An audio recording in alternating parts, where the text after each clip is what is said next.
Today I'm going to show you how to add depth of field in Blender. We'll start out with a completed scene that you can get for free on my website. You can follow along with those files, or you can just watch what I'm doing. And first off, I'll just show you how to add depth of field to your camera. I'll then show you how to parent that depth of field to an empty, and so that you can move it around and animate the depth of field like you see here. Okay, let's get started. Adding depth of field in Blender is really easy. I've got the camera selected here, and when you have it selected, you'll see in the right panel there's a little camera icon. If you scroll down, you'll find the depth of field here, and I'm just going to change this radius to f-stop. And this works basically the same way if you're familiar with photography. So a number of 50 is actually really high, so right now everything would be in focus, except you do have to select the object to be in focus here. You can just click in this box and select the item. I'm going to hit escape here, or you can use this little eyedropper. So for example, if I click on the eyedropper and click on the pineapple, hit Shift Z, that's going to be the main focus spot, but right now this number is really high, so everything's in focus. So say if I drop this down to 0.5, hit enter, you'll see we have a really drastic shallow depth of field here. So depending on your project, you may want that, but in my case, I think I'm probably going to want it at something like a 1.5. Let's just see what that looks like. Okay, I'm going to hit Shift Z out of that. And one thing I really like to do is I actually put the focus area onto an empty, and that way we can move it around, and that's what we're going to do at the end of this tutorial. So let me X out of that. I'm going to hit Shift A and add in an empty. I'm going to go with the sphere. And I'm going to scroll around. Oh, I didn't have my cursor in this nurse over here. I'm going to hit 7 in my case, maybe number pad 7 for you to go into my top view. I'm going to hit G and just bring this over here. Hit 1 or numpad 1. And then I'm going to pull this down to be at the pineapple. I'm going to hit S for scale and bring this down. Alright, so that's a pretty good size. And I'm going to hit N on my right pan to bring up my right panel. And I just like naming this, so I'm going to do 00 underscore DOF for depth of field.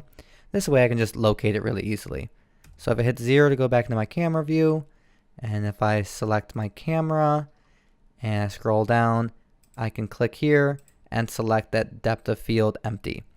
So if I hit Shift Z, we're right back to where we were before, but what's really nice is I'm going to hit N to close that right panel, pull this over, and I'm going to go into my top view with 7, or number pad 7 could be in your case. I'm going to select that empty, hit G, pull it over to the speaker, and I'll even pull it down right here. And if I hit Shift Z, you'll see that that now is where the focus is at, and the other objects are more out of focus. So if I also scroll out here, I really easy can just hit G, pull this back to the paintings, left click there, and there it is. And yeah, it's that easy to add depth of field. So if that's all you wanted to learn, that's good, but I'm going to continue on and animate this. Alright, I'm going to hit Shift Z to get out of that rendered view, and let's animate this. So with my mouse on the right side, I'm going to hit G to move this empty all the way up to the pineapple.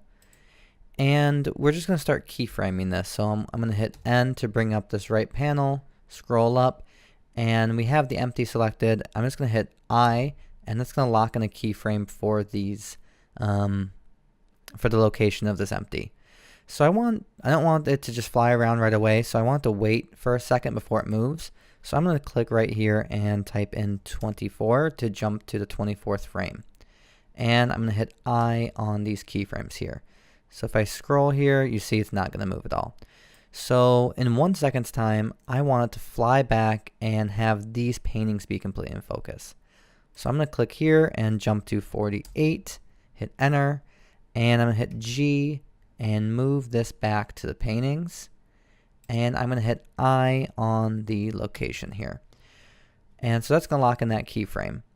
So if I scroll from here to here, you'll see that the focus is moving. So if I hit Shift Z here, the focus is going to be completely here on the pineapple. If I jump to the middle, it's going to start moving towards here. You can't quite tell as well, And if I go right to this, let's actually just jump to the last keyframe there, you see that the paintings are in focus and nothing else is. Alright, I'm going to hit Shift Z. And I kind of want to simulate the way a real camera kind of tries to find the focus. So if I actually overshoot it a little bit and then come back, that might look nice. So I'm going to hit G and pull this back too far, and then make a keyframe, hit I to lock in that keyframe. So now the focus is going to overshoot and then come back to the painting. And if you really want it to be more like exactly how it would be with a real camera, study that motion and see, does it overshoot it both directions or not? But I'm just trying to get you thinking about what you can do with the focus. So I'm not going to make it perfect for this. So again, I want to just sit there for a second. So I'm going to actually type in, so I've got 48, I'm going to hit the plus, 24. That'll make another second go by. And this time I want to jump the focus to the speaker. Actually, well, first I need to lock in these keyframes. So let me hit I right there. So that is just making it stay still for a second. So it's flying in, it overshoots a little bit, and then it's going to stay still. Okay, and then so we need to add another 24 seconds to that, if I can get away from that.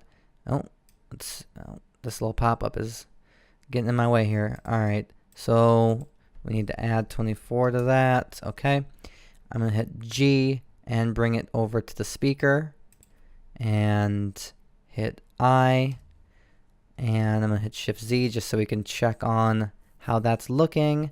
Yep, we definitely have the speaker in focus. I'm going to hit Shift Z. And again, I'm just going to do it where it overshoots for a second and it's kind of off and coming back. So I'm going to pull it back a few frames, hit G. Kind of maybe this time I'll make it more drastic just to see how it comes out. Move it up here, hit I, and now you'll see the focus will fly up, it'll overshoot, and then it'll come back. Okay? And now let's add another 24 seconds to this. Make Blender do the math for me. And let's just hit I. And so the focus is staying still again. And maybe let's just jump back to the pineapple. And then we'll go back to these cactus. Alright, so I'm going to hit G and move the focus. Actually, let me hit escape on that because I didn't jump ahead. So I'm going to add 24 more frames here. Hit G, and let's go right onto the pineapple here. Hit I to lock in those keyframes.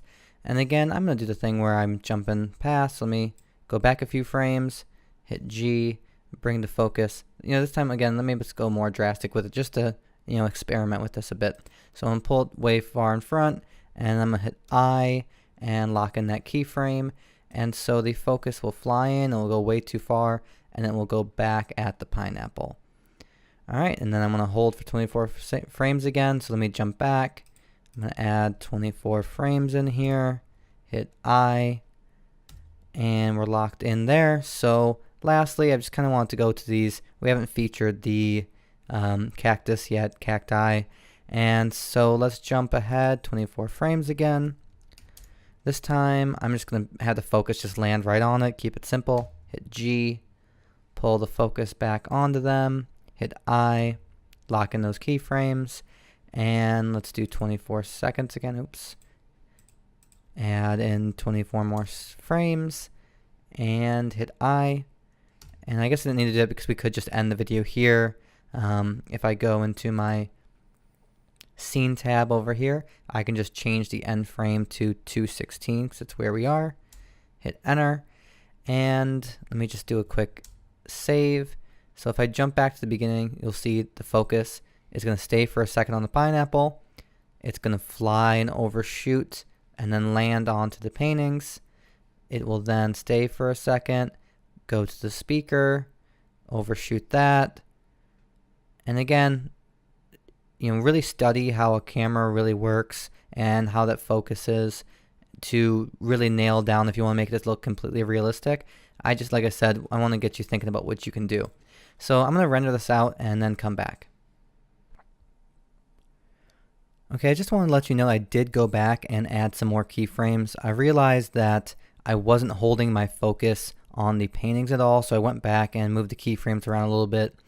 And then also at some of these points, I just had the focus kind of dance around before actually landing exactly where it was going to be a little bit more. So I just wanted to let you know I did do that.